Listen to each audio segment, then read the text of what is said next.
everybody. This is Sean from the Dukes of Dice. And Alex. And we're at the Unrivaled Tournament Finals, and Wil Wheaton is sitting on the couch with us. Will, how you doing? I'm very well, thank you. Well, thank you for gracing us with your presence on our little show here. You're welcome. So, Will, obviously people know you from Tabletop, which is a fantastic show. Thanks. It's done a lot for the hobby, like to raise awareness of tabletop gaming. And I know there's a ton of stuff out there about how it got started, but just real briefly, why did you decide that, you need to put on this amazing production for the tabletop industry? I've been playing tabletop games for nearly my entire life.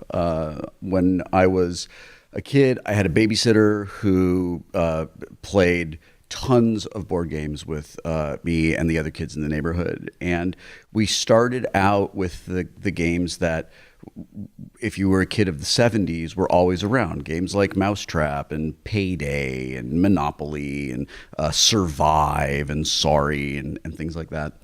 And as I got a little older, I started to feel, I didn't know that what I didn't like about those games was that for a lot of them, it was just kind of dice luck and the players had very little agency in the games. But in middle school, when I was just about to go into 6th grade, I discovered Dungeons and Dragons for the first time.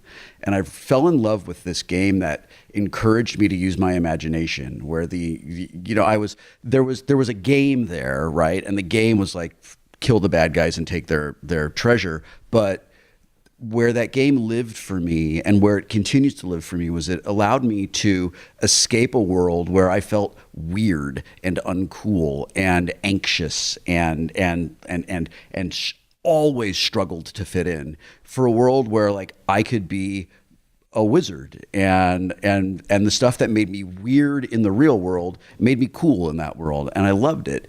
And I just stopped playing board games altogether until I was in high school, and some guys I knew from school, because I knew them through D&D, were going to play board games, and I was like, board games are lame, and they were they brought me to I went to my friend Cal's house, and we played Illuminati, and we played Diplomacy. And we Are you played. guys still friends after Diplomacy? So Cal maintains that he never betrayed me in Diplomacy, which is a giant lie. He brings it up every time he comes to my house. But yes, Cal said that he was not going to move into England from France, so I didn't. I did not commit a unit to defend, and then he moved, and he lied, and there was no reason for him to do it. It did not help him at all. So Cal claims he doesn't even remember this, which I think is probably true, because he probably was just being an evil, despicable betrayer. And he's like, because he's such the traitor, and he very, very likely doesn't remember it, because it was just one of those things that, like, oh, which time did I betray you? I don't recall. But we played these games that were so different from what you could go at that time and get at like a Toys R Us or a drugstore or something. And I loved them, and I loved that there were elements of imagination that went into that game that were not sort of like an add-on. It was like fundamental to how you played those games, and those games and the people I played them with are incredibly important to who I am as a human. And those games formed like just they're part of the foundation of my adult life. So we're still friends. We still play games. I still play with the guys that I played with. We just did Pandemic Legacy. I played with those guys, right? And my friend Terry brought his son Corey, and Corey played Pandemic Legacy with us. So the adult versions of us are playing with what the kid version of us, knowing that none of us would have been able to play Pandemic or some version of it with our parents, right? Right. Which I think is like, that's amazing that now that and I doubt that we're the first generation, but we're the first or second generation of dads who play games with their kids, right? So when Felicia was getting ready to build Geek and Sundry, she asked me if I wanted to do a show, and I thought that would be a lot of fun. And I she's one of my best friends, and I love working with her. And I said, well, what do you want me to do? And she said, what about a show where you review board games? I know how much you love board games. And I said, sitting around talking about board games is a thing that I don't think I would do very well. I don't think that's very interesting. What I think is better, actually, is a better way to do a review, I guess, would actually be kind of playing a game, because then you could show people what it's like to play games. And oh my God, we could do a show where we play games, and we could have our friends who are famous come and play the games with us. And then people who don't want to play games might be fans of like Grace and Hannah. So they'll come and watch us play games, and maybe they'll fall in love with games. And then we will have this thing that non-gamers can watch with their gaming partners. And the non-gamers can maybe understand why we love games, and maybe we'll get more gamers into the world, and maybe we'll get people who played when they were younger but felt like they couldn't anymore because now we're supposed to be adults will start playing again. And the idea came together that quickly, and we were real lucky. We had some really great people who we worked with, and we had some really terrific support from Google and great support from Geek and Sundry in the early days. Kim Evey and Sherry Bryant and Adam Lawson were just fundamental to making that game. To making that show. And the rest is all up on YouTube. Certainly, we see a lot of the accessible titles on there. You want to expand the hobby, you want to grow the hobby, you want to get people in the door. When you're playing with your friends, we heard Pandemic Legacy just a second ago there. What are some of the other favorites that tend to come? We play Splendor a lot. We were deep into Russian railroads for a really long time. We play Tribune all the time. That always comes back around. We were into Zolkin for a little while. Formerly my favorite game. Really? Yeah, it's top 10 still, but yeah, I love it. I wanted to figure out a way to play it on tabletop, but I feel like there's just pardon the pun, too many moving parts. Yeah. We couldn't do it. Concordia is another one we play a lot of. Since we started playing with the Scoundrels of Skullport expansion, Waterdeep has been making lots and lots of appearances. And Terra Mystica is another one that we really love. We mostly do worker placement area control games. That tends to be what we kind of come back around to. There's the games that I think are a little bit deeper, that are a little bit bigger. We love Eclipse, and the biggest lie ever told in the history of gaming is that Eclipse is 30 minutes per player. It's but those are games that we just feel like they would never translate to the show in a way that I think does them justice. Fair enough. So wait, Alex, real quick. It sounds like Will's more of a Sean gamer than no Alex doubt about gamer. it. Oh, easily. It's more, if you had Baseball Highlights 2045 in that list, then we could talk and be friends, but not quite yet. I play games that I think we might call a little bit lighter with the family all the time. Codenames is constantly getting played in our house. Anne loves Quirkle, and we play that to death because it means I don't have to play Scrabble anymore. We do... and Nevermore has recently become one because I started playing it when I knew it was going to be in this tournament. And Ticket to Ride always comes back. Anne and I love 2-player Blockus. I think that one of the things that I try real hard not to get dragged into, but that I always end up getting upset about is I catch a lot of grief from the super hardcore mega power gamers who are furious that we're not playing games that only they like, that I feel like they're just like, that's great. I love that you love that really complicated, like really big, really long drawn out game, but that's not who our show is for. Yeah. And I always say, like, I go on the board game Reddit, the board game subreddit, and finally, after like 3 seasons of just constantly getting shit on, I finally just had to say, like, maybe this just isn't for you. Like maybe I don't know why. It's like you hate it, you watch it, then you hate me for making it, and then you want me to address all the things you hate. And I'm like, why are you even doing this? Yeah. And then I come to something like this, and there's got to be a little over 1,000 people here, and I've talked to half of them already. and I'm meeting families, and I'm meeting friends, and meeting people who opened their own game shops because they were inspired by tabletop. And I remember, like, it's so easy to forget why we do it, and it's so easy to forget what's good and what's rewarding and what's wonderful.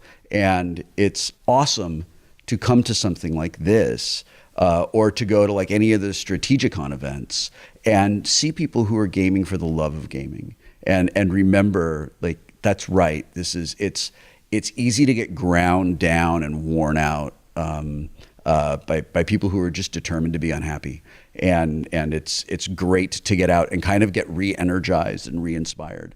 And the key to this hobby is face to face. Yes. Yeah, I said that in my introductory remarks this morning. I didn't realize there were kids in the room. What I said was, I think it's great that we can play games with people all over the world. And that's cool. Like, that's the future, right? But I've never sat down to play face to face with someone and had that person tell me how much they're going to my mom when I like outplayed them or something, right? Or just got lucky, because that tends to not be the way we behave in person. And if someone is behaving in person the way people behave online in a in-person environment, they are forcibly removed, right? And they don't get to come back. And I think there's just something really important about getting together face to face. I think that, I said this also in my remarks this morning, the world is on fire right now. Like, we are tearing each other apart. And it feels like every day I wake up and something awful has happened that directly affects me or people I love. And getting out into the public and going to a place with other people who may have massive differences but love gaming gives us a moment of camaraderie and allows us to see our shared humanity, which I feel like, and this might just me being old man Wheaton, like I might be like, I was talking about this with some of my friends the other night, and I was like, all right, but really, how much are we people complaining about Elvis shaking his hips right now? like let's be honest, right? And I think it's really important to get together face to face and play games. I think it's really important to build and maintain those social bonds, because I feel like what the social contract that's held America together is just falling apart. Like, it is on fire right now, and we're running out of time to put that fire out. How did you get hooked up with this event, and what do you think this event means for the hobby as a whole? Because you talked about being humbled in a way to see that kind of crowd and this kind of production for tabletop gaming. In your mind, what does this kind of event do for the hobby? I got an email from some of the organizers about a year ago, and they asked me if I'd be interested in doing this. And I said, well, I feel like it honestly might be a conflict of interest with tabletop. And they were like, no, this has nothing to do with tabletop. We're not mixing these things together. We just want you to host it because we think that people care, that people look up to you because of the show that you make. And I was like, well, that's very nice. I put them in touch with my team, and they told me what was going on and what the tournament was. And the thing that excited me the most about this, what I thought was the coolest thing about this, was that the players who are here in Las Vegas all started in their towns. They all started at their game shops. Right. And I feel like the friendly local game shop is the most important part of our hobby. It is like, it's our village tavern, right? And it's also our village commons. It is such an important place for us to get together. And it is where people who are new to our hobby need to feel welcome, and they need to feel embraced. And by promoting those stores and by raising the profile of all of those stores and just getting people thinking and talking about them, I think it's going to really be good for the hobby in the long run. And I think it's going to make sure that we have this thriving community that continues. And when I heard that was how this was going to go, that we were doing, they're going to be like local and regional finals and all that, I thought, this is great.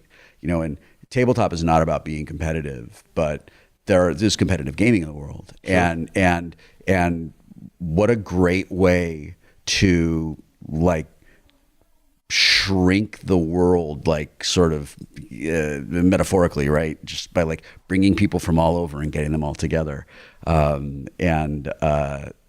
It's so cool to see people and to see how I've been meeting players and talking to players and seeing how proud they are to be here and how excited they are to be here. And I met a guy who he and his wife both played in different games, and she won Munchkin, and she won Munchkin, he came in second place. And then she also won King of Tokyo. And she came for King of Tokyo and he came for Munchkin. So they get to come together. Nice. And I probably have the games wrong, but it was, the basic set of it, that is great. And, I think it's really great. I think it's really important to remember that gaming is a social experience, and gaming is a great way to bring families together and strengthen relationships and friendships. And I feel like this event, if successful, going forward, making more as the years, in the future, I feel like it's going to be really good for gaming. That in a marketplace that's really competitive with esports also, that tabletop gaming can take its place next to that stuff. When we got a glance inside that theater just a bit ago, we're talking to you before the big grand finale, and man, that's going to be a show tonight. Yeah, walking through the show and going queue to queue is great. Like, I knew that it was going to be a production, but I didn't realize that it was going to be such a beautifully staged production. Right. So, there's still 100,000 things that can go wrong. That's just the nature of live theater. But I expect that the people who come tonight are going to have a really good time. Will, not to get too far up your butt, but thank you for what you've done for the hobby. Seriously. No, but thank you, because I know there are a lot of folks who would see something on Tabletop I got into this hobby off of a YouTube video. It wasn't Tabletop, but it was a Tom Vassell review. Yeah. But that played such a huge role in so many people getting into this hobby and enjoying the hobby and learning the joy of playing face-to-face again, which it takes some time to rediscover. So thank you sincerely for what you've done for the hobby. Well, I mean, you're very welcome, and thank you very much. It's very nice of you to say that. I know that Tabletop has helped spread the joy of gaming, and I know that there is a documented tabletop effect for game sales and things like that. I'm very grateful that we have been supported so strongly by the gaming industry. I'm glad that the show itself was able to overcome some staff problems to really stay as good as we could possibly be. I'm really grateful to the people I work with at Geek and Sundry. I'm intensely grateful to Felicia and Adam Lawson for all the work that they have done. And I'm really grateful to everyone in the audience that has stayed with us for 4 seasons, because it really is a lot of fun. And I just hope, as an artist and a creator, to make something that matters.